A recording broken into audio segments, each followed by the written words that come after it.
আগেই আমরা গণনা করছিলাম 1445 হিজরি, আর আজকে গণনা করতে হচ্ছে 1446 হিজরি।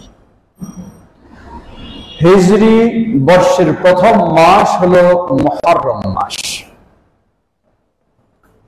এই মুহররম মাস এর প্রকৃত ইতিহাস হলো আশুরা এর সাথে সম্পৃক্ত সিয়ামের বিষয়, যা আহলুস সুন্নাহ ওয়াল জামাতের নিকট একটি গুরুত্বপূর্ণ বিষয়। অপরদিকে শিয়াদের নিকট গুরুত্বপূর্ণ বিষয় হলো এই আশুরায়ে মুহররমে ঐতিহাসিক আরেকটি ঘটনা, হুসাইন রাদিয়াল্লাহু তাআলা আনহু এর শাহাদাত বরণের বিষয়। মানুষের যখন সঠিক বিষয় সম্পর্কে জ্ঞান থাকে না, তখন যেটি আসল বিষয় নয় সেটাকে মানুষ আসল হিসেবে মনে করে। নতুন প্রজন্ম অথবা অজানা যারা, তারা মনে করে যে আশুরায়ে মুহররম মনে হয় সেই কারবালাকে কেন্দ্র করেই, আশুরায়ে মুহররম মনে হয় সেই হুসাইন রাদিয়াল্লাহু আনহুর শাহাদাতকে কেন্দ্র করেই, আশুরায়ে মুহররম মনে হয় শিয়াদের যে একটি বিভ্রান্তিকর ভণ্ডামি বিভিন্ন রকমের উদযাপন করে থাকে, এটাই হলো আশুরায়ে মুহররম। বিষয়টি আসলে তা নয়। নবী মুহাম্মদ সাল্লাল্লাহু আলাইহি ওয়াসাল্লাম, আজকে হলো হিজরি 1446, এর মানে 1445 বছর পূর্বে নবী মুহাম্মদ সাল্লাল্লাহু আলাইহি ওয়াসাল্লাম প্রথম হিজরিতে আশুরায়ে মুহররমকে স্বীকৃতি দিয়েছেন। সেটি হলো আশুরায়ে মুহররমের সিয়াম পালনের ইবাদত হিসাবে, শোক পালনের দিবস হিসাবে নয়।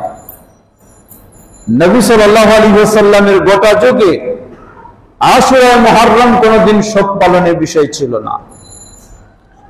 খোলাফায়ে রাশিদিনের গোটা 30 বছর আশুরায়ে মুহররম কোনদিন শোক পালনের ছিল না। আশুরায়ে মুহররম 61 হিজরি অথবা 62 অথবা 63 অথবা 60 মতান্তরে হুসাইন রাদিয়াল্লাহু আনহুর শাহাদাত বরণ হওয়ার পরে, বলবো আরো পিছনে, এই দিবসটিকে চরমপন্থী উগ্রপন্থী শিয়া ও তাদের ভক্তবৃন্দরা এই দিবসটাকে যেন বিকৃত করে ফেলেছে। তারা আজকে মানুষের কাছে প্রচার করতে চায়, প্রতিষ্ঠা করতে চায় যে এই দিবসটি হলো শোক পালনের দিবস। মূলত প্রকৃতপক্ষে এই দিবসটি ছিল বিজয়ের আনন্দের দিবস, আল্লাহর কৃতজ্ঞতা প্রকাশের দিবস, যা মুহাম্মদ সাল্লাল্লাহু আলাইহি ওয়াসাল্লাম 1445 বছর পূর্বে স্বীকৃতি দিয়েছেন সেভাবেই, যা সহিহুল বুখারীর হাদিসে এসেছে। সাহাবী আব্দুল্লাহ ইবনে আব্বাস রাদিয়াল্লাহু তাআলা আনহু তিনি বললেন, লাম্মা কাদিমা an-নবী সাল্লাল্লাহু আলাইহি ওয়াসাল্লাম আল-মাদিনা, নবী সাল্লাল্লাহু আলাইহি ওয়াসাল্লাম যখন মদিনায় আগমন করলেন, মদিনায় এসে দেখলেন যে মদিনার সেই ইহুদি যারা, এই আরেকটা চেয়ার আনে দেন, মদিনার ইহুদি যারা, তারা এই দিনে সিয়াম পালন করে। নবী সাল্লাল্লাহু আলাইহি ওয়াসাল্লাম জিজ্ঞাসা করলেন, রহস্য কি, কেন সিয়াম পালন করে? যদিও মক্কা জীবনেও আশুরার সিয়াম পালন হতো, কিন্তু ইহুদিরা মক্কায় ছিল না, ইহুদিরা মদিনায়। জিজ্ঞাসা করলেন নবী সাল্লাল্লাহু আলাইহি ওয়াসাল্লাম, এর প্রশ্নে তারা উত্তর দিলেন যে এই দিনটি হলো আমাদের ঐতিহাসিক দিন, যেই দিনে আল্লাহ সুবহানাহু ওয়া তাআলা মূসা আলাইহিস সালামকে এবং বনি ইসরাইলকে ফেরাউন ও তার বাহিনী থেকে মুক্তি দান করেছেন, বিজয় দান করেছেন। অপরদিকে বাতিলপন্থী আল্লাহদ্রোহী সেই ফেরাউন ও তার বাহিনীকে আল্লাহ ধ্বংস করেছেন। তাই দিবসটা ছিল তাওহীদপন্থীর জন্য কিসের দিবস? বিজয়ের দিবস, আনন্দের দিবস। এই আনন্দ প্রকাশার্থে, আল্লাহর কৃতজ্ঞতা প্রকাশে মূসা আলাইহিস সালাম সিয়াম পালন করেছেন, তাই ইহুদিরা পালন করে। নবী সাল্লাল্লাহু আলাইহি ওয়াসাল্লাম বললেন, তোমরা সেই ইহুদি যারা মূসা আলাইহিস সালামের প্রকৃত অনুসরণ করো না, তাও যদি তোমরা এই করে থাকো, ওয়া আনা আহাক্কু বিমূসা মিনকুম, তোমাদের চেয়ে মূসা এর সাথে সম্পর্ক রাখার অধিকার আমার বেশি রয়েছে। ফাসামান নবী সাল্লাল্লাহু আলাইহি ওয়াসাল্লাম ওয়া আমারা বিসিয়ামিহি, রাওয়াহু আল বুখারী। নবী সাল্লাল্লাহু আলাইহি ওয়াসাল্লাম আশুরা মুহররমের সিয়াম শুরু করলেন, মুসলিমদেরকে নির্দেশ দিলেন। সেটি ছিল কৃতজ্ঞতা প্রকাশার্থে, মূসা আলাইহিস সালামের ধারাবাহিকতায়, আনন্দ প্রকাশার্থে, শোক প্রকাশে নয়। কিন্তু এই আনন্দ প্রকাশের বিষয়টাকে শিয়া ভ্রান্তরা এটিকে বিকৃত করে দিয়ে সেটাকে শোক প্রকাশের আশুরায়ে মুহররম তারা বানিয়ে দিয়েছে। এর মানেই হলো ইহুদিদের কাজ হলো বিকৃত করা। আল্লাহ সুবহানাহু ওয়া তাআলা কোরআনুল কারীমে ইহুদিদের বৈশিষ্ট্য অসংখ্যবার বিভিন্নভাবে তুলে ধরেছেন। তার মাঝে একটি বড় বৈশিষ্ট্য হলো তারা আল্লাহ সুবহানাহু ওয়া তাআলার বাণীকেও বিকৃত করে থাকে, দ্বীনকে বিকৃত করে থাকে। ঠিক একই ভাবে ইহুদিদের থেকে উদ্ভূত আবির্ভূত এই শিয়া, তারাও সেই সূত্রেই ইসলামের ইতিহাসের এই আশুরায়ে মুহররমের দিবসটিকে তারাও একইভাবে বিকৃত করে। আনন্দের দিবস, আল্লাহর কৃতজ্ঞতা প্রকাশের দিবসকে তারা শোকের নাম দিয়ে খেলতামাশার উৎসবের দিবসে তারা পরিণত করেছে। লা হাওলা ওয়ালা কুওয়াতা ইল্লা বিল্লাহ। সমবেত মুসল্লিবৃন্দ, আজকে আমাদের আলোচ্য বিষয় হলো কারবালার প্রকৃত ইতিহাস এবং শিয়াদের আকীদা বিশ্বাস। কারবালার প্রকৃত ইতিহাস আমাদেরকে জানতে হবে, কারণ কারবালার প্রকৃত ইতিহাস আমাদের সমাজে নেই। কারবালার প্রকৃত ইতিহাস যেসব বই পুস্তক আমাদের প্রতিষ্ঠানগুলিতেও পড়ানো হয় সেগুলিতে নেই। সেগুলিতে রয়েছে মীর মোশাররফ হোসেনের বিষাদ সিন্ধু, যেভাবে সেখানে মায়া কান্না করে আর দোষারোপ করে মিথ্যাচার করে কারবালার বিকৃত শিয়াদের ইতিহাস তুলে ধরা হয়েছে। এগুলি আজকে আমাদের নতুন প্রজন্মের সামনে রয়েছে। তারা এগুলি পড়ে, এগুলি শোনে, এগুলি ফেসবুকে দেখে। এজন্য অবশ্যই কারবালার প্রকৃত ইতিহাস তুলে ধরা উচিত। আমাদের শরীফতলা জমিয়ত শুববানে আহলে হাদিসের স্নেহভাজন দায়িত্বশীলদেরকে আমি ধন্যবাদ জানাই যে তারা একটি সুন্দর বিষয় চয়ন করে সঠিক বিষয়টি জনগণকে অবহিত করার ব্যবস্থা নিয়েছে। আল্লাহ তাদেরকে জাযায়ে খায়র দান করুন। কারবালার সঠিক ইতিহাস, সময় আমাদের হাতে যেহেতু সীমাবদ্ধ, তাই সংক্ষিপ্ত করার চেষ্টা করব আমরা। কারবালার এই ইতিহাস কবে ঘটেছে? একটু আগে আমি বলেছি হিজরি 61, এটি হলো 1 নম্বর কথা। 2 নম্বর কেউ বলেছেন 62, 3 নম্বর কেউ বলেছেন 63, 4 নম্বর কেউ বলেছেন 60।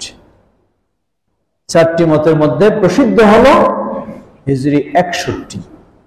হিজরি 61 সেটি জুমাবার আশুরায়ে মুহররম, এটি নিয়েও কিছু মতামত রয়েছে। এই দিনে সংগঠিত হয়েছে সেই কারবালা যেটি ইরাকে অবস্থিত, সেই প্রান্তে নির্মমভাবে হোসাইন রাদিয়াল্লাহু তাআলা আনহুকে শহীদ করা হয় এবং তার সাথে যারা ছিলেন তাদেরকে। তো কেন হোসেন রাদিয়াল্লাহু আনহুকে শহীদ করা হলো, কারা করলো? সেই সময় মুসলিমদের শাসক হিসাবে ছিলেন ইয়াজিদ বিন মুআবিয়া। মুআবিয়া রাদিয়াল্লাহু তাআলা আনহু তিনি একজন প্রসিদ্ধ সাহাবী। তাকে অবশ্যই শ্রদ্ধার সাথে, সম্মানের সাথে আমাদেরকে স্মরণ করতে হবে, কারণ তিনি হলেন সাহাবী। ইয়াজিদের পক্ষে হোক আর হোসেন রাদিয়াল্লাহু আনহুর পক্ষে হোক, যেই পক্ষে হোক না কেন, অবশ্যই সাহাবী মানেই হলো তাকে শ্রদ্ধার সাথে স্মরণ করতে হবে, না হলে এটি তার মুনাফিকের পরিচয়। তার মাঝে নেফাক রয়েছে, ঈমান নেই, লাগবে না। আল্লাহ রাসূল সাল্লাল্লাহু আলাইহি ওয়াসাল্লামকে যে ভালোবাসবে, যারা প্রকৃত সাহাবী বলে পরিচিত, অবশ্যই তার জন্য অপরিহার্য দায়িত্ব হলো সাহাবীদেরকে ভালোবাসবে। কেউ হয়তো বলবো সাহাবীগণ কি মাসুম ছিলেন? জবাব না। আহলুস সুন্নাহ ওয়াল জামাআতের আকীদা হলো মাসুম মাত্র এক শ্রেণীর মানুষ, তারা হলেন শুধু নবী শ্রেণী, নবী রাসূল। মাসুম সম্পূর্ণ অপরাধ মুক্ত শুধু এক শ্রেণী, তারা হলেন কারা? নবী রাসূলগণ, আর কেউ নয়। বাতিলপন্থী শিয়াদের নিকট মাসুম হলো তাদের যত ইমাম লিডার হবে তারা সবাই হলো মাসুম, এদের কোনো অপরাধ না, এরা নিরপরাধ। নাউযুবিল্লাহ। এখানে একটা বড় শিয়াদের বাতিল আকীদা, ভ্রান্ত আকীদা। সাহাবায়ে কেরাম তারা মানুষ ছিলেন, তাদের ভুল হতে পারে, অসম্ভব নয়। বাস্তব জীবনে ভুল ঘটেছে, আল্লাহ সুবহানাহু ওয়া তাআলা কোরআন কারীমে সেগুলি রেকর্ড করেছেন। নবী সাল্লাল্লাহু আলাইহি ওয়াসাল্লামের অসংখ্য হাদিসেও সেই বর্ণনা এসেছে। কিন্তু আল্লাহ সুবহানাহু ওয়া তাআলা তাদেরকে একটি মর্যাদা দিয়েছেন। ইসলামের প্রথম যুগে তাদের এই শ্রেষ্ঠ অবদানের কারণে রাদিয়াল্লাহু আনহু ওয়া রাদু আনহু, তারাও আল্লাহর প্রতি পরিপূর্ণ সন্তুষ্ট, আর আল্লাহ সুবহানাহু ওয়া তাআলাও তাদের প্রতি পরিপূর্ণ সন্তুষ্ট হয়ে তাদের জীবদ্দশায় তাদের সব ত্রুটিকে ক্ষমা করে নিষ্পাপ করে দিয়েছেন। সুবহানাল্লাহ। এটি হলো তাদের বৈশিষ্ট্য। যেখানে আল্লাহ সুবহানাহু ওয়া তাআলা তাদেরকে তাদের জীবদ্দশায় সব ক্ষমা করে দিয়েছেন, সেখানে আর আমাদের তাদের কোনো ত্রুটি নিয়ে মন্তব্য করার সুযোগ নাই। বিষয়টি এটি মনে রাখবেন। কেউ হয়তো প্রশ্ন করতে পারে, ত্রুটি আছে তাহলে কেন মন্তব্য করব না? জবাব, আমার ত্রুটি রয়েছে, কিন্তু আমার ত্রুটিকে আল্লাহ সুবহানাহু ওয়া তাআলা আমার জীবদ্দশায় ক্ষমা করে দিয়েছেন এমন কোন ঘোষণা দেননি, যার ফলে আমার ত্রুটি নিয়ে আরেকজনের মন্তব্য করার কি রয়েছে? সুযোগ রয়েছে। কিন্তু সাহাবায়ে কেরাম তারা হলেন ওই শ্রেণী যাদের জীবদ্দশায় তাদের সব ত্রুটিগুলিকে আল্লাহ সুবহানাহু ওয়া তাআলা একেবারে ক্ষমা করে দিয়েছেন। সুতরাং এখানে কারো মুখ খোলার সুযোগ নেই। এজন্য আহলুস সুন্নাহ ওয়াল জামাআতের আকীদা বিশ্বাস হলো সাহাবীদের বিষয়ে তাদের পরস্পরে দ্বন্দ্ব বা পরস্পরে দ্বিমত, এইসব বিষয়ে আমাদের আকীদা কি হবে? জবাব, আমাদের আকীদা হলো আমাদের জিহ্বাকে টেনে ধরতে হবে, মানে কোনো মন্তব্য করা যাবে না। এগুলি তারা তাদের ইজতিহাদ অনুযায়ী করেছেন, যদি সঠিক হয় তাহলে দ্বিগুণ সওয়াব পেয়েছেন, যদি ভুলও হয় তবু এক গুণ সওয়াব পাবেন। এবং আল্লাহ সুবহানাহু ওয়া তাআলা ইসলামে সর্বোচ্চ তাদের অবদানের কারণে আল্লাহ রাব্বুল আলামিন তাদেরকে কি করেছেন? সব ক্ষমা করে দিয়েছেন। এটি হলো সবচেয়ে তাদের বড় বৈশিষ্ট্য। তাই সাহাবীদের এইসব বিষয়গুলি নিয়ে কোনো কথা বলার সুযোগ নেই। শিয়া তাদের এই বাতিল মতবাদ আপনার কাছে ছড়িয়ে দেওয়ার যেগুলি কৌশল তারা অবলম্বন করে, সেগুলির মাঝে এই সাহাবীদের দ্বিমতের বিষয়গুলি আপনার সামনে তুলে ধরে। বলে কি, দেখেন না, ইসলামে তো নারী নেতৃত্ব হারাম, অথচ আয়েশা রাদিয়াল্লাহু আনহা কি করলেন? ওই উষ্ট্রি যুদ্ধের সময় এক দলের তিনি নেতৃত্ব দিলেন। আপনার কাছে একটা কি, আপনার মাঝে একটা সংশয় ঢোকানোর চেষ্টা করে। ইসলামে এটা হারাম, অথচ সাহাবী এত মর্যাদার ব্যক্তি তারা, কিন্তু তারপরও তারা কি করলেন? নিজে একে অপরের বিরুদ্ধে যুদ্ধে নেমে পড়লেন। এই সব বিষয়গুলি দিয়ে আপনার ভিতরে একটা সংশয় প্রবেশ করার চেষ্টা করে। আপনি ভাববেন, ঠিকই তো, তারা এত শ্রেষ্ঠ মানুষ ছিলেন, এত ভালো মানুষ ছিলেন, নেককার মানুষ ছিলেন, তারা কি উদ্দেশ্যে এই কাজগুলি করলেন? আপনার ভিতরে শুরু হয়ে গেল। দ্বিতীয় আপনাকে আরেকটু দিয়ে দিল, আপনাকে কিছু বানাওটি মিথ্যা, তাদের মন গড়া কিছু তথ্য, যে এই সাহাবী এই করেছেন, ইনি এই করেছেন, ইনি এই করেছেন, আরেকটু আপনার ভিতরে দিয়ে দিল আপনার ভিতরে যে সাহাবীর প্রতি ভালোবাসা ছিল, সেই বিষয়টাকে প্রশ্নবিদ্ধ করে দিল আপনার ভিতরে। আপনি এখন ভাবতেছেন, আর সাহাবীদের প্রতি আপনার যেই শ্রদ্ধা ছিল, সেই শ্রদ্ধা এখন নেই। এরপর আস্তে আস্তে আপনাকে আরেকটু অগ্রসর করতে করতে আপনাকে নিয়ে যাবে কোন দিকে? সেই শিয়াদের বাতিল চিন্তা মতবাদের দিকে। এই জন্য এখানেও শিয়াদের যে কৌশল, শিয়াদের যে ভ্রান্ত কৌশল, সেগুলির মধ্যে অন্যতম একটি হলো তাদের বিষয়ে সংশয় তৈরি করে দেওয়া। অতএব এই ক্ষেত্রে আমাদের আকীদাকে আপনি যত মজবুত রাখবেন, আপনি যখন এক বাক্যে বিশ্বাস করবেন যে আল্লাহ সুবহানাহু ওয়া তাআলা সাহাবীদের জীবদ্দশায় তাদের সব কিছুকে একেবারে ক্ষমা করে দিয়েছেন, আর কোনো মুখ খোলার সুযোগ নেই, কোনো আর চিন্তা করার সুযোগ নেই। আল্লাহ তাদের জন্য জান্নাতকে নিশ্চিত করে দিয়েছেন, জান্নাত নিশ্চিত করে দিয়েছেন শতভাগ। সুতরাং এখানে আর কোনো মন্তব্য বলার সুযোগ নেই। এই আকীদা আপনার যত মজবুত থাকবে, তত আপনি ভ্রান্ত চিন্তা থেকে মুক্ত থাকতে পারবেন। আল্লাহ আমাদের তৌফিক দান করুন। আমরা বলছিলাম সাল হলো 61 হিজরি। সেই সময় খলিফা নয়, শাসক ছিলেন। ইয়াজিদকে বলা হয় মালিকুম মিনাল মুলুক। তিনি খলিফা নন, তিনি শাসক ছিলেন। মুআবিয়া রাদিয়াল্লাহু আনহু তিনি সাহাবী, আর তার ছেলে তিনি ইয়াজিদ, তিনি সাহাবী ছিলেন না। তিনি সাহাবীকে পেয়েছেন। সাহাবীকে যদি পেয়ে থাকে, দেখে থাকে ঈমান অবস্থায়, তাহলে তাকে কি বলা হয়? তাবিঈ বলা হয়। তাবিঈর মধ্যে নেককার তাবিঈ আছে, তাবিঈদের মাঝে কেউ ভুল ত্রুটি এরকম হয়েছে, থাকতে পারা অসম্ভব কিছুই নয়। সাহাবীদের ক্ষেত্রে যেমন আমরা এক বাক্যে বিশ্বাস রাখবো আল্লাহ সকলকে ক্ষমা করে দিয়েছেন, তাবিঈদের ক্ষেত্রে এই বিশ্বাসের সুযোগ নেই। তাদেরকে আল্লাহ ক্ষমা করে দিয়েছেন এমন বর্ণনা আল্লাহ সুবহানাহু ওয়া তাআলা আমাদেরকে দেননি। তাদের মর্যাদাও রয়েছে সাহাবীদের পরে হওয়ার কারণে, কিন্তু তারা এইভাবে নিষ্পাপ হয়ে বিদায় নিয়ে গেছেন এমনটা নয়। ইয়াজিদ তিনি ছিলেন শাসক, আর ইয়াজিদের শাসক হওয়াটা অনেকেই পছন্দ করেননি, মেনে নেননি। যেহেতু সেই সময় ইয়াজিদের চেয়েও কি ছিলেন? আরো ভালো মানুষ, যোগ্য মানুষ ছিলেন। যারা মেনে নেননি তাদের মাঝে ছিলেন হুসাইন রাদিয়াল্লাহু তাআলা আনহু, তিনিও ছিলেন যারা মেনে নেন। হুসাইন রাদিয়াল্লাহু আনহু সেটি মেনে নেননি, যার ফলে হুসাইন রাদিয়াল্লাহু আনহু প্রাথমিকভাবে বিভিন্ন পন্থা অবলম্বন করার পরে তিনি সেই মক্কা থেকে ইরাকের দিকেও তিনি বের হয়েছিলেন, সাথে তার সফর সঙ্গীদের নিয়ে।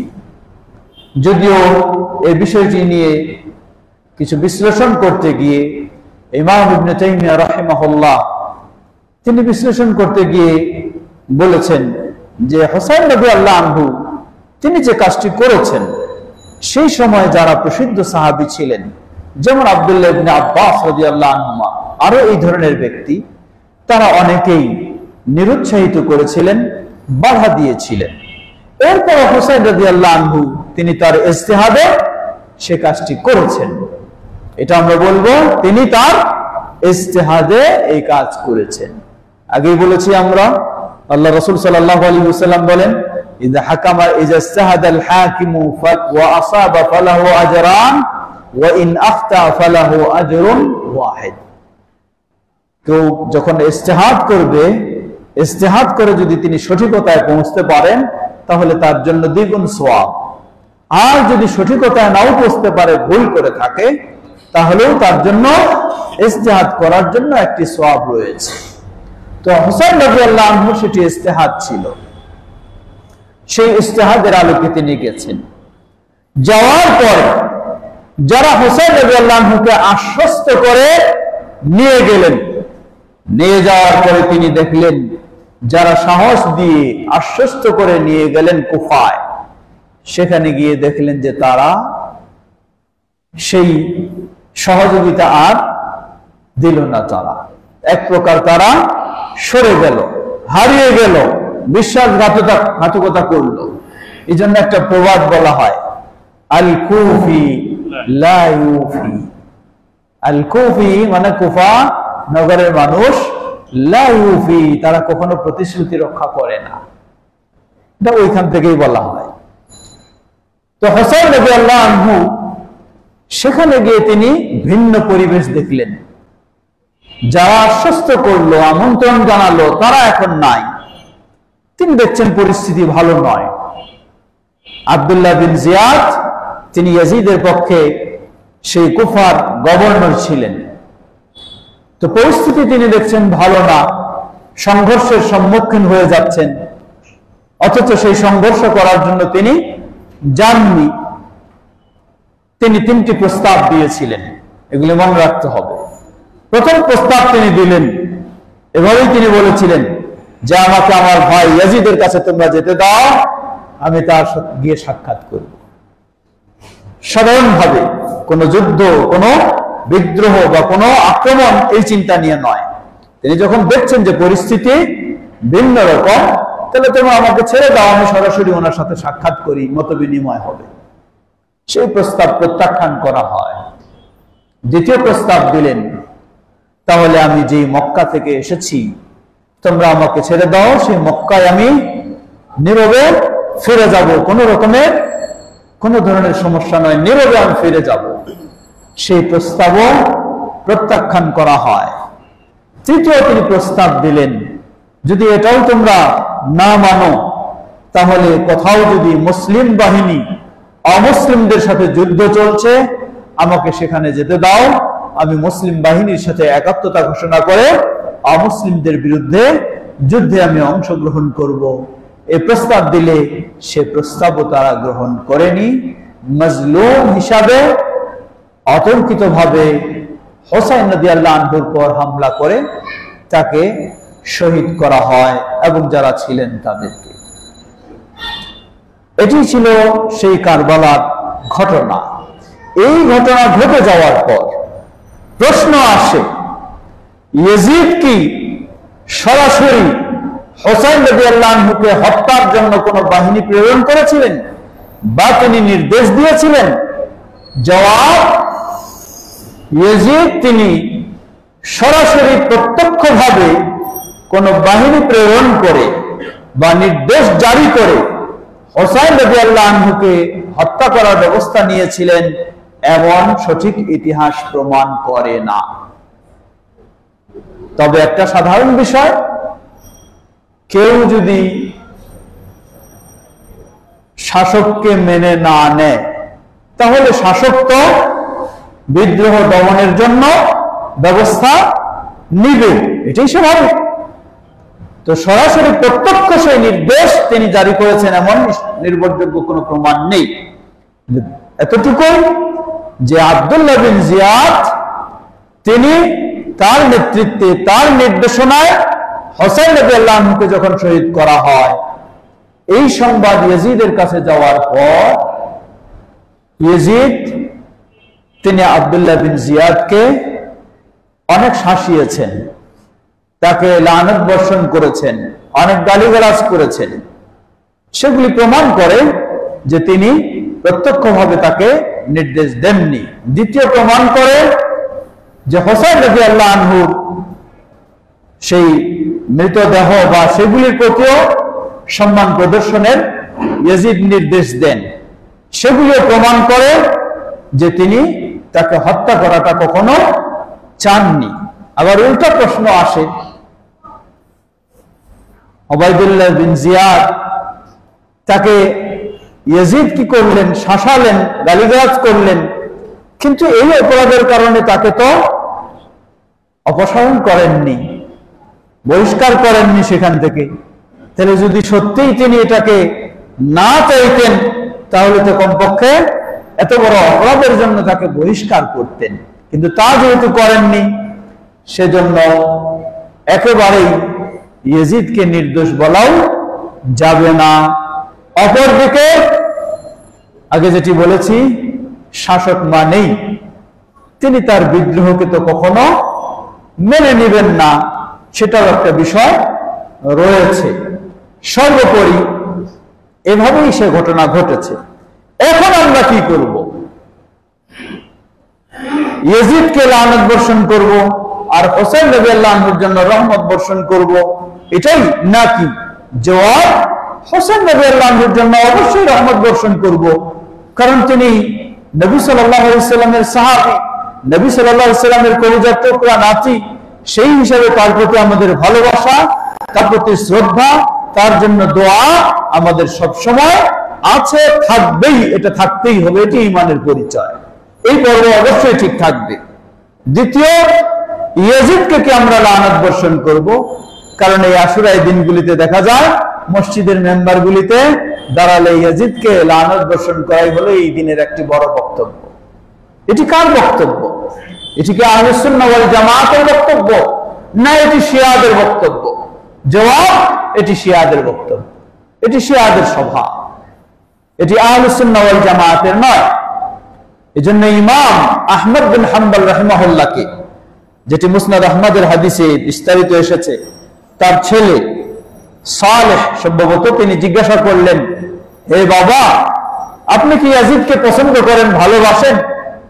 তিনি বললেন, মান ইউমিন বিল্লাহ ওয়াল ইয়াউমিল আখির আইয়ুহিব্বু ইয়াজিদ, যে আল্লাহর প্রতি ঈমান আনে, আখিরাতের প্রতি ঈমান আনে, সে কি ইয়াজিদকে ভালোবাসতে পারে? আবার জিজ্ঞাসা করলেন, যদি আপনি ভালো না বাসেন, ফালিমাযা লা তালআনহু, কেন তাহলে আপনি তাকে গালি দেন না, লানত বর্ষণ করেন না? আপনাকে তো কোনোদিন শুনিনি ইয়াজিদকে লানত বর্ষণ করা। তিনি আবার জবাব দিলেন, আসামি'তা আবাকা ইয়ালআনু আহাদা, তুমি কি শুনেছো তোমার বাবা কখনো কাউকে লানত বর্ষণ করে? কারণ এটি তো কোনো মুসলিমের স্বভাব নয় লানত বর্ষণ করা। সিবাবুল মুসলিমি কিতালুল মুসলিমি কুফরুন ওয়া সিবাবুল মুসলিমি ফুসুকুন, রাওয়াহু মুসলিম।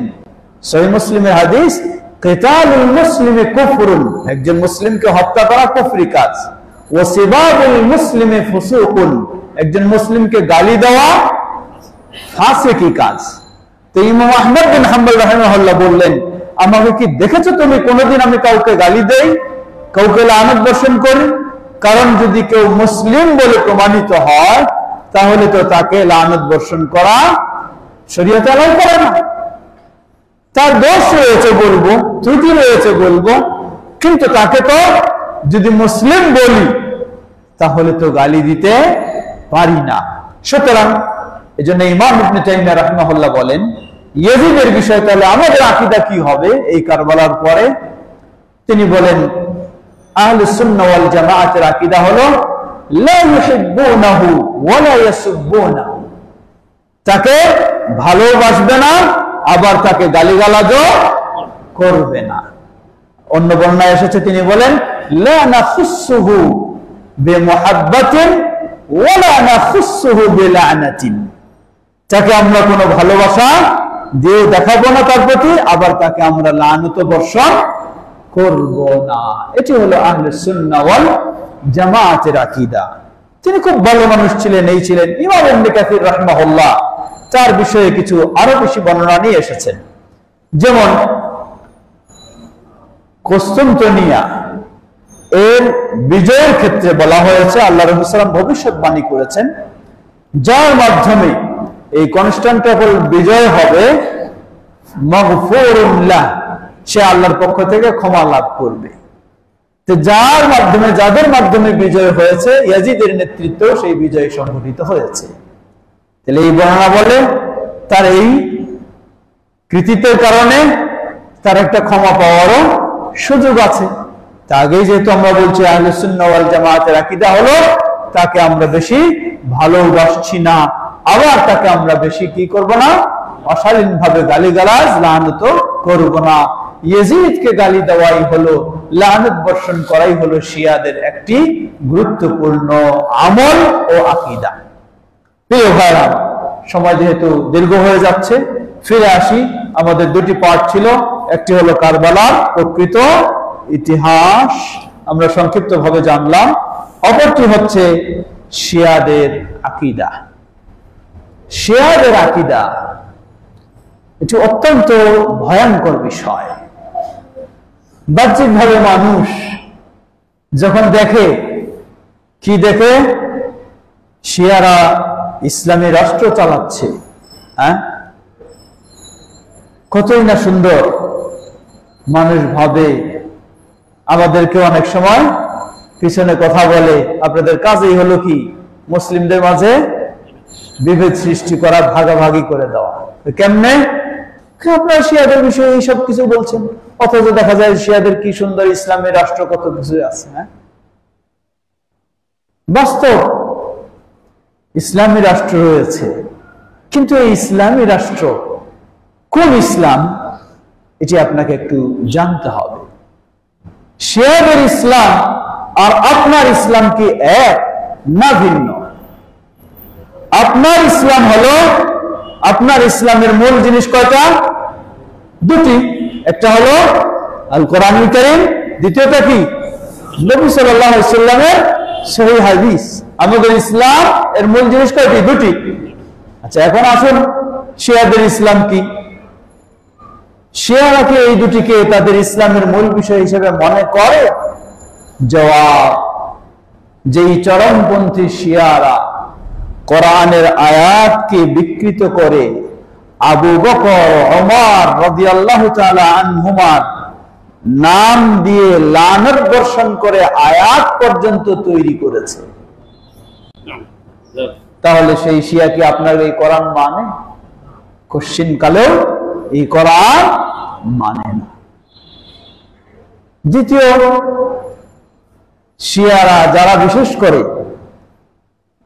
12 ইমামে বিশ্বাসী, তাদের আকীদা বিশ্বাস হলো তাদের 12তম ইমাম, তার আবির্ভাব এখনো জনসম্মুখে হয়নি, তিনি অদৃশ্যে রয়েছেন।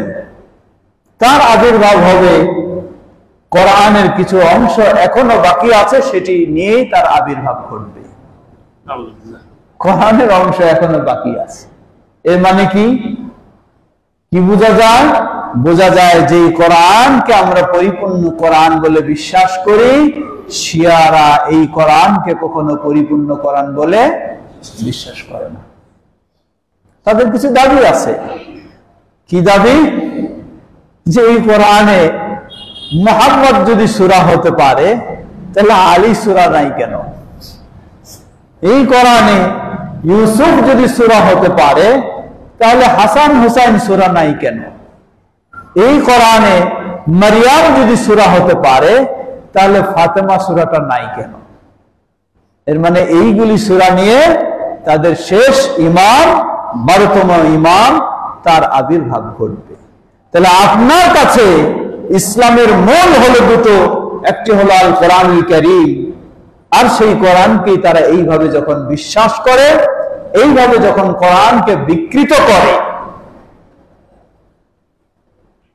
কোরআনকে বিকৃত করে, কেউ হয়তো বলতে পারেন যে এটার প্রমাণ কি? এর প্রমাণ এখনো তেহরানে প্রিন্ট হয় এগুলি। আল্লামা ইহসান ইলাহি জহির রাহিমাহুল্লাহ আল কোরআন ওয়াশ শিয়া কোরআন এবং শিয়া নামে ওনার একটা গবেষণা বই রয়েছে, পাওয়া যায়, অনলাইনেও পাওয়া যায়, খুলে দেখবেন কিভাবে তো কোরআনকে তারা করেছে। লা হাওলা ওয়ালা কুওয়াতা ইল্লা বিল্লাহ। তা অতএব আপনার কাছে যে মূল 1 নম্বর বিষয় হলো আল কোরআন, সেই কোরআন তাদের কাছে নেই। দ্বিতীয় আপনার কাছে হলো হাদিস, সহিহ হাদিস। সহিহ হাদিসের মধ্যে সবচেয়ে নির্ভরযোগ্য কোনটা আপনার কাছে? আসাহুল কিতাবি বাদা আসাহুল কুতুবি বাদা কিতাবিল্লাহি তাআলা as-সহিহ লিল ইমাম আল বুখারী। আহলে সুন্নাহ ওয়াল জামাতের গোটা বিশ্বের ঐক্যমতে, হানাফি হোক, শাফি হোক, মালিকি হোক, হাম্বলি হোক, আমলের ক্ষেত্রে কি আছে পরে, কিন্তু কমপক্ষে ঐক্যমতে এক বিষয় হলো কোরআনুল কারীমের পরে সবচেয়ে নির্ভরযোগ্য, সবচেয়ে বিশুদ্ধ গ্রন্থ হলো সহিহুল বুখারী। শিয়া কি বলে? চরমপন্থী রাফেজি যারা, তারা বলে আকযাবুল হাদিস আল বুখারী। পৃথিবীর বুকে সবচেয়ে মিথ্যা হাদিস হলো সহিহ বুখারী। নাউযুবিল্লাহ। এ হলো শিয়াদের বিশ্বাস, চরমপন্থী রাফেজিদের বিশ্বাস। এটি আমার বানানো কথা নয়, এটাই তাদের বিশ্বাস। কারণ সহিহুল বুখারী সব সময় তাদের বিরুদ্ধেই প্রমাণ করে, কখনো তাদের পক্ষে প্রমাণ করে না। কারণ একটি বড় বিষয় মনে রাখবেন, শিয়া সবারই দলিল আছে, দলিল ছাড়া কেউ কথা বলে না। শিয়ারা তাদের পক্ষে যা কিছু বলে সবগুলোর পক্ষে তারা দলিল বানাই নিয়েছে, রেডি করে রাখছে, সবগুলোর পক্ষে দলিল আছে। কিন্তু এই দলিল যদি সহিহুল বুখারীতে না পাওয়া যায়, তাহলে তো এটা সবচেয়ে বিশুদ্ধ গ্রন্থ তাদের কাছে হবে না। তাদের বিরুদ্ধে যখন সহিহ বুখারী নাকচ করে দিচ্ছে, তাহলে তো সহিহ বুখারী তাদের কাছে বিশুদ্ধ হইতে পারে না। এই জন্য তারা সহিহ বুখারীকে এই বলে অপবাদ দেয়। একটি বড় গুরুত্বপূর্ণ সূত্র মনে রাখবেন, বর্তমান যারা এই বাংলার বুকে হাদিস অস্বীকারী ফিতনাবাজ যারা, এদের লিঙ্ক হলো সেই শিয়াদের সাথে, এদের লিঙ্ক হলো সেই শিয়াদের সাথে। শিয়ারা যেমন সহিহ বুখারীকে, সহিহ হাদিসগুলিকে শিয়ারা যেইভাবে অবমূল্যায়ন করে থাকে, ঠিক একইভাবে এই হাদিস অস্বীকারী ফিতনাবাজেরা, এরাও তাদের বই পুস্তকে দেখবেন যে সহিহ বুখারীকে, সহিহ মুসলিমকে, এগুলিকে কুকুরের বাণী এই ধরনের বলে নোংরা কথা এইভাবে পর্যন্ত বলেছে। তারা এত নোংরা কথা পর্যন্ত বলেছে, কারণ একই সূত্রে কথা এরা। সেই হাদিস অস্বীকারী শিয়ারা যেমন মুসলিম হতে পারে না, এই হাদিস অস্বীকারী তথাকথিত আহলে কোরআন কখনো মুসলিম হতে পারে না। এক গেল সহিহ বুখারীর বিষয়ে তাদের। দ্বিতীয় আসুন, অন্য হাদিসগুলি কি? একই কথা, শিয়া কখনো কোন সহিহ হাদিস গ্রহণ করতে রাজি নয়। তাদের হাদিসের কিতাব আছে আলাদা, এগুলি বাদ দিয়ে। কারণ সহিহ হাদিস যখনই তারা গ্রহণ করতে যাবে, তখনই তারা কি নিজের মন গড়া চিন্তা চেতনায় আকীদায় চলতে পারবে না। এখন ফিরে আসি, আপনার কাছে ইসলামের মূল বিষয় হলো কোরআন এবং সহিহ হাদিস, আর এই দুটি যখন শিয়াদের কাছে মূল বিষয় নয়, তাহলে আপনার ইসলাম আর শিয়ার ইসলাম কি এক হতে পারে? কোশ্চিন কালেও না। দ্বিতীয় আসুন, আপনার কাছে মুহাম্মদ সাল্লাল্লাহু আলাইহি ওয়াসাল্লাম হলেন আল্লাহর পরেই সবচেয়ে শ্রদ্ধার পাত্র, ভালোবাসার পাত্র। অতঃপর কারা? খোলাফায়ে রাশিদিন। অতঃপর কারা? খোলাফায়ে রাশিদিন। আবু বকর রাদিয়াল্লাহু আনহু, ওমর রাদিয়াল্লাহু আনহু, উসমান রাদিয়াল্লাহু আনহু, আলী রাদিয়াল্লাহু আনহু, এরপরে সাহাবায়ে কেরাম। আপনার কাছে রাসূল সাল্লাল্লাহু আলাইহি ওয়াসাল্লামের পরেই স্থান হলো খোলাফায়ে রাশিদিনের। গোটা বিশ্বের শিয়া, ভালো শিয়া বলেন আর খারাপ শিয়া বলেন, সব শিয়ার কাছে মুহাম্মদ সাল্লাল্লাহু আলাইহি ওয়াসাল্লামের পরে কখনো আবু বকর, ওমর, উসমানের স্থান নেই। কখনো স্থান নেই। স্থান হলো কার? আলী রাদিয়াল্লাহু। তাহলে এখন বলুন, আপনার কাছে মুহাম্মদ সাল্লাল্লাহু আলাইহি সাল্লামের পরে স্থান হলো আবু বকর, ওমর, উসমান, তারপরে আলী রাদিয়াল্লাহু আনহু। আর যেই শিয়ার কাছে আবু বকর, ওমর, উসমানের স্থান মুহাম্মদ সাল্লাল্লাহু আলাইহি সাল্লামের পরে নেই, ওই শিয়ার ইসলাম আর আপনার ইসলাম কি কখনো এক হতে পারে? কোশ্চিন কালেও হতে পারে না। তার ইসলাম ভিন্ন, আপনার ইসলাম ভিন্ন। 4 নম্বর পয়েন্টে আসুন। আবু বকর, ওমর, উসমান, আলী রাদিয়াল্লাহু তাআলা আনহুম খোলাফায়ে রাশিদিন, নবী সাল্লাল্লাহু আলাইহি ওয়াসাল্লামের পরেই সবচেয়ে এই উম্মার মাঝে কে বেশি ঈমানদার? আবু বকর সিদ্দিক রাদিয়াল্লাহু আনহু। তারপরে আমরা ধরি ওমর রাদিয়াল্লাহু আনহু খোলাফায়ে রাশিদিনের সিরিয়াল হিসাবে, ওসমান রাদিয়াল্লাহু আনহু।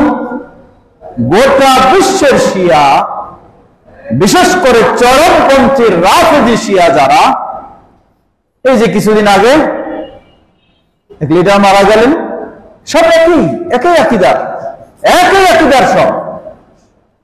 তাদের কাছে মুহাম্মদ সাল্লাল্লাহু আলাইহি সাল্লামের পরে সবচেয়ে প্রিয় আবু বকর, ওমর, উসমান তো দূরের কথা, বরং আবু বকর, ওমর, উসমান রাদিয়াল্লাহু আনহুম হলেন তাদের কাছে লানতের পাত্র। এখন বলুন, আশ্চর্য বিষয়, যেখানে আপনি আবু বকর, ওমর, উসমান রাদিয়াল্লাহু আনহুকে শুধু মুসলিম হিসাবে বিশ্বাস নয়, সাহাবী হিসাবে শুধু বিশ্বাস নয়, বরং নবী সাল্লাল্লাহু আলাইহি ওয়াসাল্লামের পরেই যাদের স্থান আপনি দিচ্ছেন, আর তাদেরকে যদি কেউ ভালোবাসা তো দূরের কথা, মুসলিম হিসাবে বিশ্বাস করা দূরের কথা, বরং লানত বর্ষণ করে থাকে, তাহলে ওই শিয়ার ইসলাম আর আপনার ইসলামকে এক হতে পারে? হয়তো বলবেন লানত বর্ষণ করে, তার প্রমাণ কি? আমার কাছে ভিডিও আছে, 2টা ভিডিওই আছে। ব্রিটেনে, সম্ভবত ব্রিটেনে হবে, কিছু অমুসলিম ইসলাম গ্রহণ করবেন। এই বিশাল আলখাল্লা পড়া, শিয়াদের আলখাল্লা যেটা দেখেন, আরবি ভাষায় কথা বলছেন, তিনি ইসলাম গ্রহণ করাচ্ছেন। ইসলাম গ্রহণ কিভাবে করালেন? আশহাদু আল্লা ইলাহা ইল্লাল্লাহ ওয়া আশহাদু আন্না মুহাম্মাদার রাসূলুল্লাহ ওয়া আন্নী বারীউন মিন আবি বকর ওয়া উমর ওয়া উসমান ওয়া আয়েশা ওয়া হাফসা লানাতুল্লাহি আলাইহিম আজমাইন। নাউযুবিল্লাহ। আল্লাহু আকবার। ইসলাম অমুসলিমকে ইসলাম গ্রহণ করাচ্ছে, অমুসলিমকে ইসলাম গ্রহণ করাচ্ছে, যে আমি সাক্ষ্য দিচ্ছি আল্লাহ ব্যতীত কোনো মাবুদ নেই, সাক্ষ্য দিচ্ছি মুহাম্মদ সাল্লাল্লাহু আলাইহি ওয়াসাল্লাম আল্লাহর বান্দা রাসূল, এবং এই সাক্ষ্য দিচ্ছি আবু বকর, ওমর, উসমান, আয়েশা, হাফসার সাথে আমার কোনো সম্পর্ক নেই, আল্লাহ তাদের উপর লানত বর্ষণ করুন। নাউযুবিল্লাহ। এইভাবে সাক্ষ্য দেওয়ার পরে লিল্লাহি তাকবীর দিয়ে ঘোষণা দিচ্ছে মুসলমান হয়ে গেল এখন তারা। আল্লাহ। তাহলে এখন আপনি বলুন, যে যার কাছে ইসলাম গ্রহণ করাটাই হচ্ছে আবু বকর, ওমর, উসমান, আয়েশা, হাফসা রাদিয়াল্লাহু আনহুমকে লানত বর্ষণ করা, এটাই যদি যাদের কাছে ইসলাম হয়, তাহলে তার ইসলাম আর আপনার ইসলাম একইভাবে হতে পারে। এক দলিল। দ্বিতীয় দলিল, এই ভিডিও আমার কাছে আছে। বেতরের সালাতে আমরা দোয়া করি না? দোয়া করতেছি, এই বিশাল বিশাল আলখাল্লাওয়ালা জামাত বিরাট দোয়া করছে। এই দোয়ার মধ্যে বলতেছে আল্লাহুম্মা লা'আন আবা বকরিন ওয়া উমরা ওয়া উসমানা ওয়া আয়েশা ওয়া হাফসা। নাউযুবিল্লাহ। এই দোয়ার মধ্যে বলতেছে, হে আল্লাহ, আবু বকরকে লানত বর্ষণ করো, ওমরকে করো, উসমানকে করো, আয়েশাকে, হাফসাকে লানত বর্ষণ করো। নাউযুবিল্লাহ। এটা তাদের সালাতের ভিতরে, বাইরে নয়। এক হলো ইসলাম গ্রহণ করাচ্ছে সেভাবে, দ্বিতীয় হলো নিজেদের সালাত আদায় করছে, সালাতের ভিতরে দোয়া করছে। এই দোয়ার মধ্যে এইভাবে তারা করছে। আল্লাহু আকবার। কিভাবে আপনি বলবেন দেখতে তো অনেক সুন্দর মাকাল ফল, ভিতরে কি আছে তা কি জানেন? ভিতরটাও জানতে হবে, তারপর হুকুম দিতে হবে যে এটা আসলেই ভালো না খারাপ। শুধু ইসলামী সাইনবোর্ড দিয়ে দিলে আর একটা এই ধরনের লাগাই দিলে হয়ে গেল, মেয়েরা কত সুন্দর বোরকা পরে, বোরকা পরে, কিন্তু আপনি ভিতরের খবর জানেন? রাষ্ট্রীয়ভাবে স্বীকৃত, যেটা বাংলাদেশেও নাই। আপনি যাবেন সেখানে, সিটি কর্পোরেশনে যাবেন, অফিস রয়েছে, পয়সা দেবেন, আপনার জন্য কয়েক ঘন্টার বিয়ে হয়ে গেল, কয়েক ঘন্টার বিয়ে। খালি বিয়ে নয়, তারও ফজিলত আছে। কি ফজিলত? সালামুল্লাহ। খালি বিয়ে নয়, তারও ফজিলত আছে। আপনি তো এই 1400 বছর পরের মানুষ, আলী রাদিয়াল্লাহু আনহুর মর্যাদায় পৌঁছতে পারবেন না, হাসান রাদিয়াল্লাহু আনহুর মর্যাদায় পৌঁছতে পারবেন না, হোসেন রাদিয়াল্লাহু আনহুর মর্যাদায় পৌঁছতে পারবেন না। একবার যদি এই ধরনের কন্ট্রাক্টে বিয়ে করেন, তাহলে হোসেন রাদিয়াল্লাহু আনহুর মর্যাদায় পৌঁছে যাবেন। দুইবার যদি কন্ট্রাক্টে বিয়ে করেন, এটা মোতা বিবাহ বলে, তাহলে হাসান রাদিয়াল্লাহু আনহুর মর্যাদায় পৌঁছে যাবেন। তিনবার যদি এই কন্ট্রাক্টে বিয়ে করেন, তাহলে আলী রাদিয়াল্লাহু আনহুর মর্যাদা পৌঁছে যাবেন। নাউযুবিল্লাহ। খবাসা কাতালাহুমুল্লাহ, আল্লাহ তাদের ধ্বংস করুন। আমিন। এই হলো তাদের ইসলাম, এই হলো তাদের পর্দা।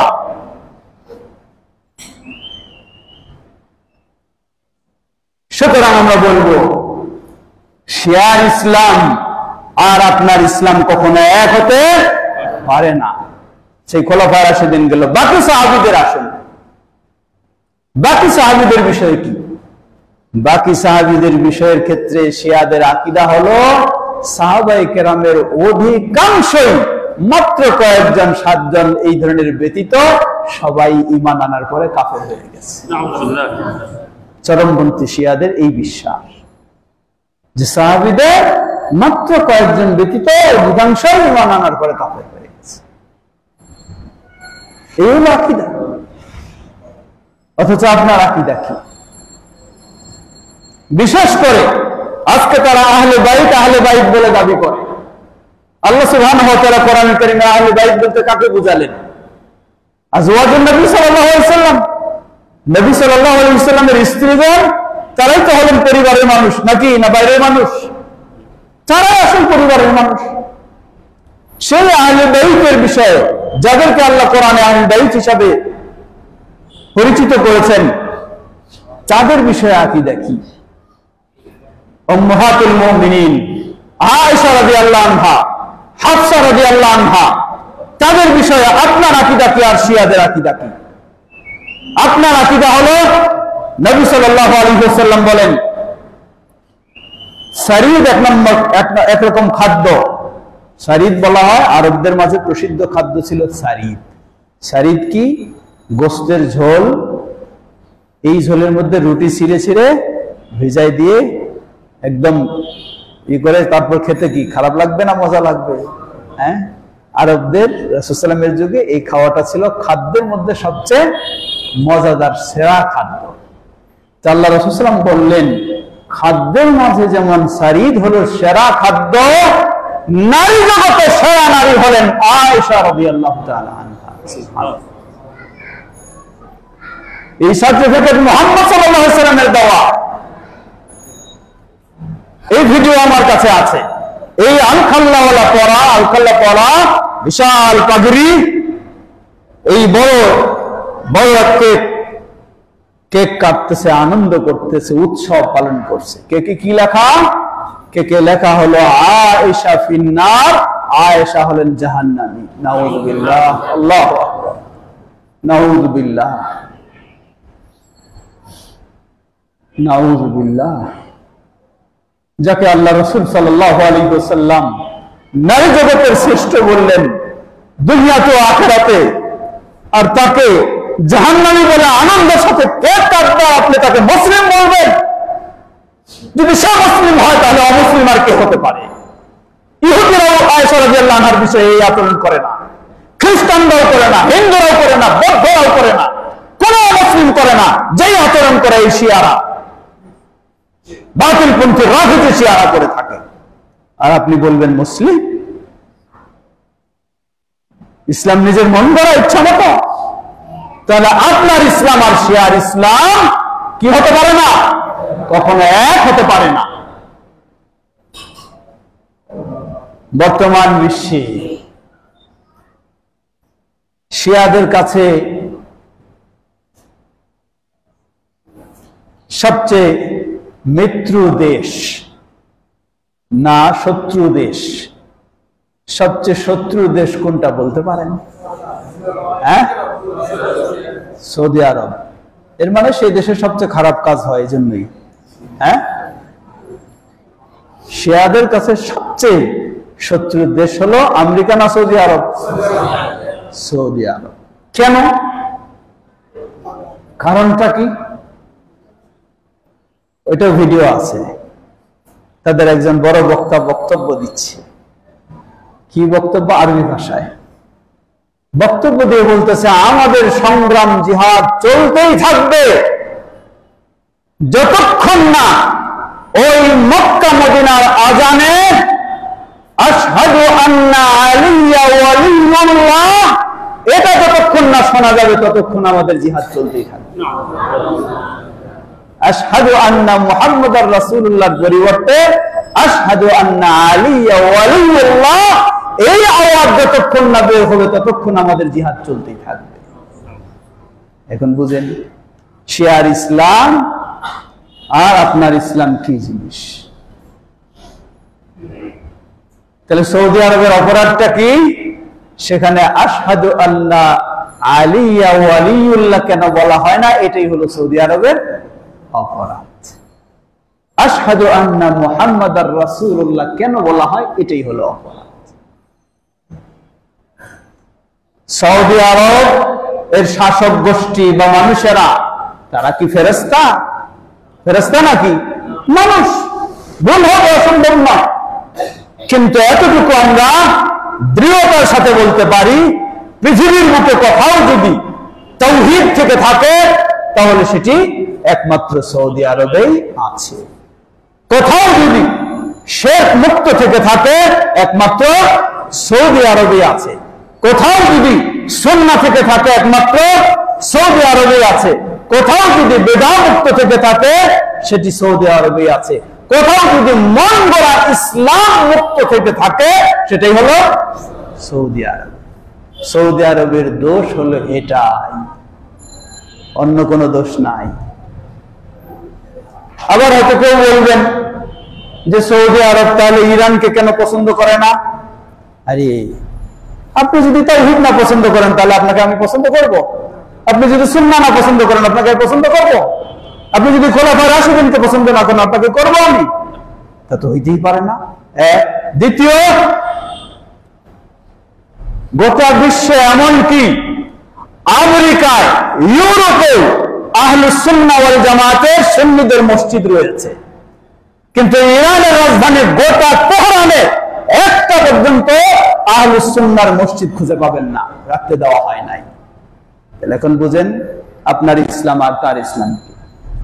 আমেরিকাও রয়েছে, ইউরোপেও রয়েছে, ভারতেও রয়েছে, হিন্দুদের মাঝে রয়েছে, চীনেও রয়েছে, কিন্তু তেহরানে একটি ছোট্ট কোনোভাবে ছিল, সেটিও কিছুদিন কয়েক বছর আগে ওটাও বুলডোজার দিয়ে ভেঙে দেওয়া হয়েছে। একটি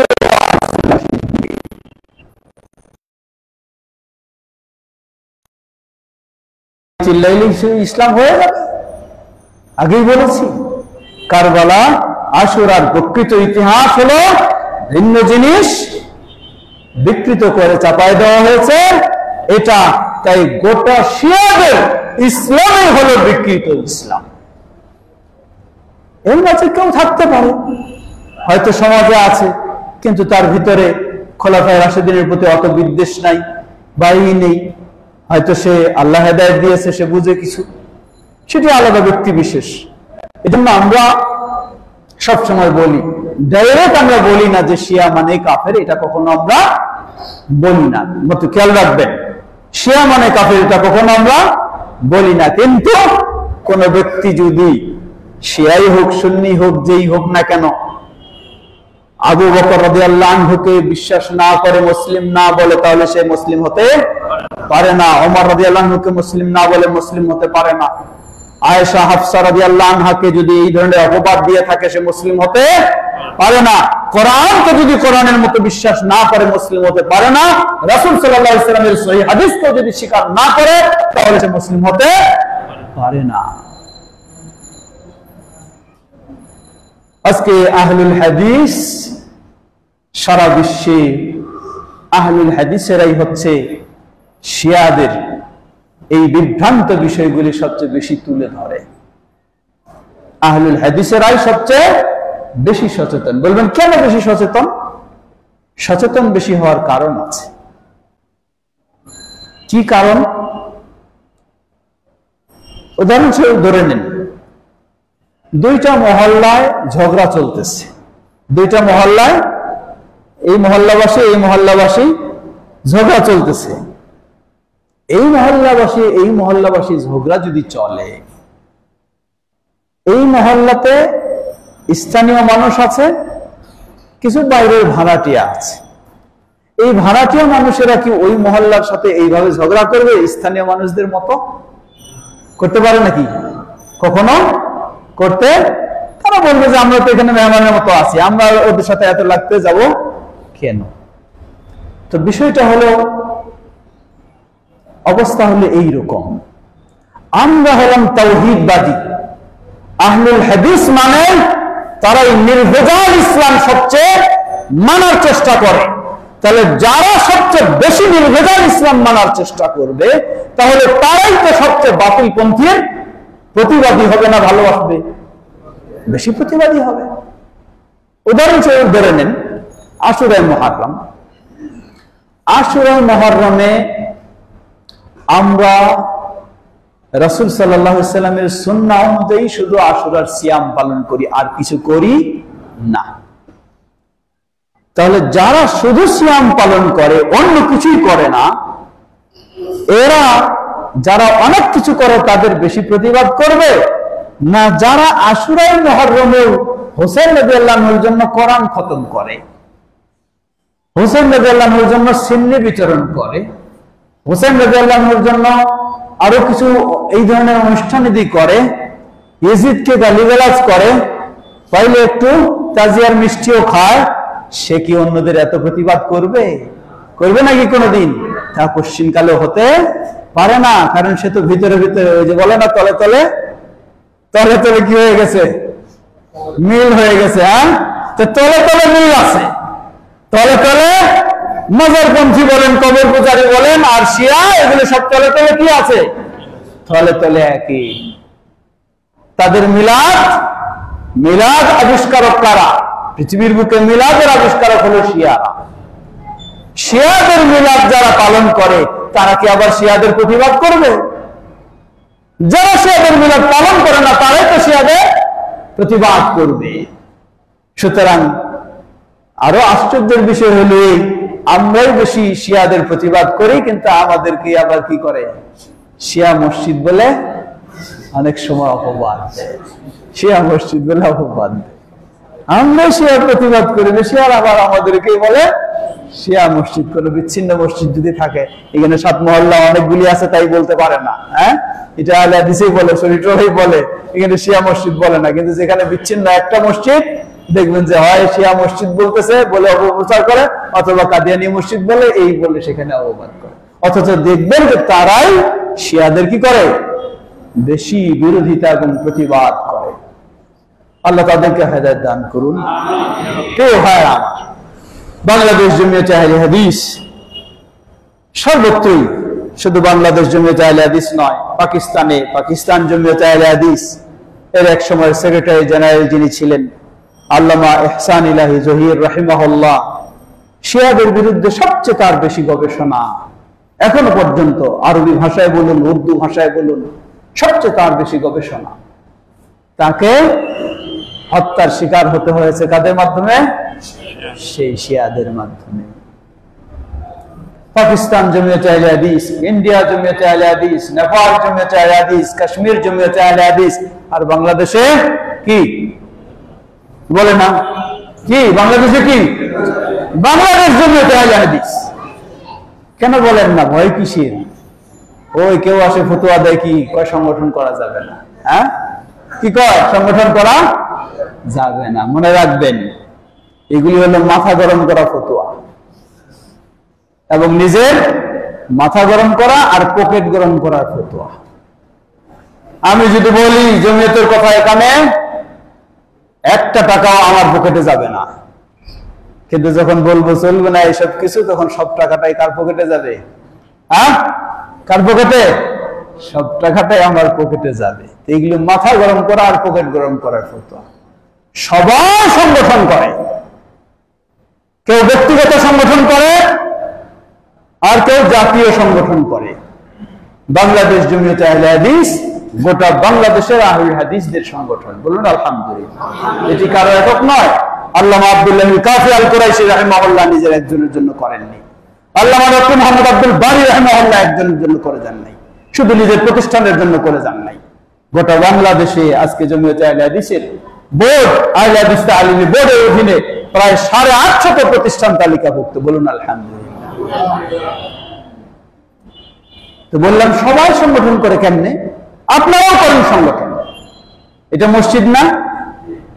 মসজিদ পরিচালনা কমিটি নাই, কমিটির একজন সভাপতি নাই, সেক্রেটারি নাই, কিছু সদস্য নাই, এটাই তো সংগঠন। এটাই সংগঠন। সংগঠন আর কি আলাদা জিনিস? এটাই সংগঠন। এই মসজিদটাকে সুষ্ঠু সুন্দরভাবে পরিচালনা একজনের জন্য সম্ভব নাকি? না, দরকার একাধিক জনের হেল্প দরকার। তো একাধিক জন মিলে একজন সভাপতি, একজন সেক্রেটারি, একজন সহকারী, একজন পেশার, একজন সদস্য, কয়েকজন মিলে হয়ে গেছে একটা কমিটি। এটার নাম কি? এটাই সংগঠন।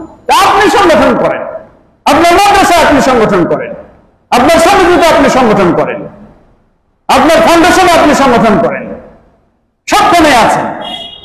আর বলেন সংগঠন জায়েজ নাই, জায়েজ নাই। অবশ্যই সংগঠন জায়েজ নাই যদি সেই সংগঠন কোরআন হাদিস বিরোধী হয়। অবশ্যই জায়েজ নাই। শিয়াদের সংগঠন করলে অবশ্যই কি হবে না? জায়েজ হবে না। এরকম যদি করে কেউ, জায়েজ হবে না। আমি কয়েকদিন আগে একটা উদাহরণ দিয়েছি, সেই উদাহরণটা আজকেও বলি। ধরে নেন এই মসজিদ, যে কমিটি আছে, এই কমিটি যদি মসজিদে একটা কবর বানায়, তাহলে এটা একটা কমিটির সংগঠন। এই সংগঠনে থাকা জায়েজ হবে? আপনার জায়েজ হবে নাকি? কখনো হবে না। কেন হবে না?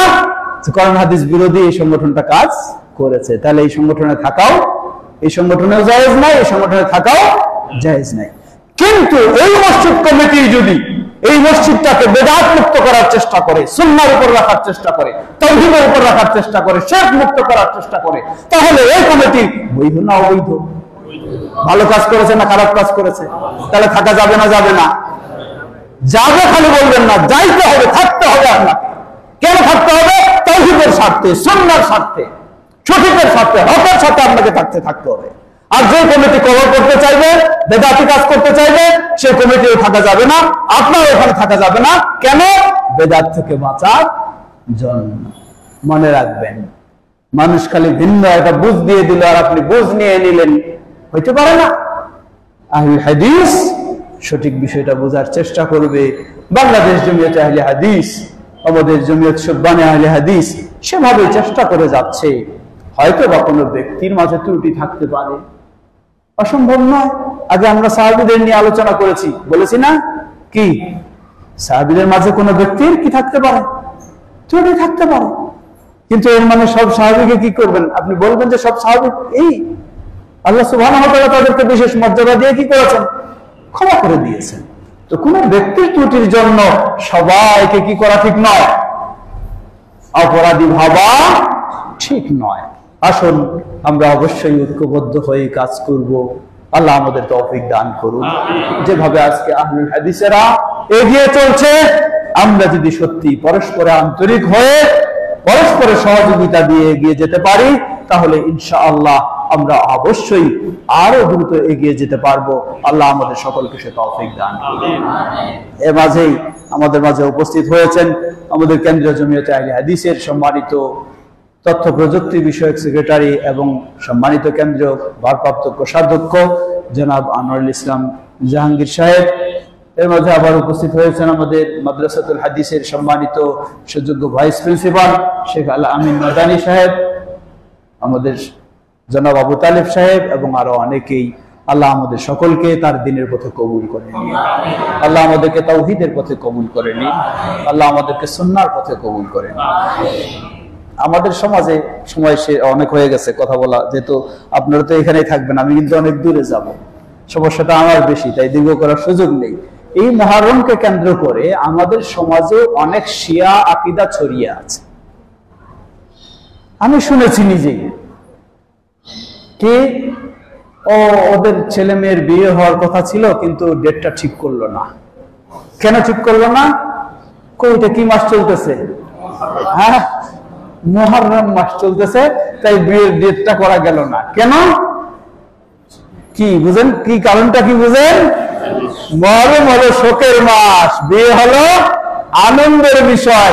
এই শোকের মাসে আনন্দের কাজ করবে তাতে জায়েজ হবে না। কার আকীদা? হ্যাঁ, শিয়ার আকীদা আমাদের সমাজে আছে, আমাদের সমাজে আছে। এই ধরনের বহু শিয়াদের আকীদা আমাদের সমাজে বলে গেছে। অতএব আমরা চেষ্টা করব সঠিক বিষয়গুলিকে জেনে সুন্নাহর উপর প্রতিষ্ঠিত থাকতে এবং বাতিল কাজগুলি থেকে বিরত থাকতে। বিশেষ করে আশুরায়ে মুহররমকে কেন্দ্র করে আমরা বলেছি শুধু একটি আমাদের করণীয় একটি, দুইটা বলতে পারি, দুটি করণীয়। প্রথম করণীয় হলো সিয়াম পালন, দ্বিতীয় করণীয় হলো যত কিছু শিয়াদের কুসংস্কার বর্জন করা ফরজ, এটাও করণীয়। কথা বলছেন? যত দেখবেন আশুরাকে কেন্দ্র করে সবকিছু বর্জন করা ফরজ, এটাও করণীয়। আমরা যেন সেভাবেই আশুরায়ে মুহররমকেও পালন করতে পারি। আল্লাহ আমাদের সকলকে সে তৌফিক দান করুন। পরিশেষে আবারও আমাদের স্নেহের সুবহান যারা এই সুন্দর আয়োজন করেছে, আমাদের সজীব, হাফিজ সজীব এবং আমাদের রবিউল্লাহ, তাদের নেতৃত্বে যারা আছো সুবহানের, তোমরা সবাইকে তোমাদেরকে কৃতজ্ঞতা জানাচ্ছি, উৎসাহ দিচ্ছি। মসজিদ কমিটিতে যারা আছেন দায়িত্বশীলগণ সবাইকে আল্লাহ সকলকে জাযায়ে খায়ের দান করুন। আমরা যেন এগিয়ে চলতে পারি, আল্লাহ আমাদের সকলকে সে তৌফিক দান করুন। আমাদের মাঝে উপস্থিত অনুপস্থিত যারা অসুস্থ রয়েছেন আল্লাহ সকলকে পরিপূর্ণ সুস্থতা দান করুন। যারা বিদায় নিয়ে চলে গেছেন, এই মসজিদেও অনেকে অবদান রেখেছেন, আজকে আমাদের মাঝে নেই, আল্লাহ তাদের সকলের ভুল ত্রুটি ক্ষমা করে জান্নাতুল ফেরদাউস নসিব করুন। আর আমরা যেন আহলুল হাদিসের যে আমানত, সে আমানত সকলে ধরে রাখতে পারি, আল্লাহ আমাদের সকলকে সে তৌফিক দান করুন। গোটা মুসলিম উম্মাহকে আল্লাহ হেফাজত করুন। শিয়াদের সেই ষড়যন্ত্র চক্রান্ত থেকে আল্লাহ মুসলিম উম্মাহকে হেফাজত করুন। ফিলিস্তিনের নির্যাতিত মাজলুম মুসলিমদেরকে আল্লাহ হেফাজত করুন। সুবহানাকাল্লাহুম্মা ওয়া বিহামদিকা আশহাদু আল্লা ইলাহা ইল্লা আনতা আস্তাগফিরুকা ওয়া আতুবু ইলাইক। ওয়াসসালামু আলাইকুম ওয়া রাহমাতুল্লাহি ওয়া বারাকাতুহু।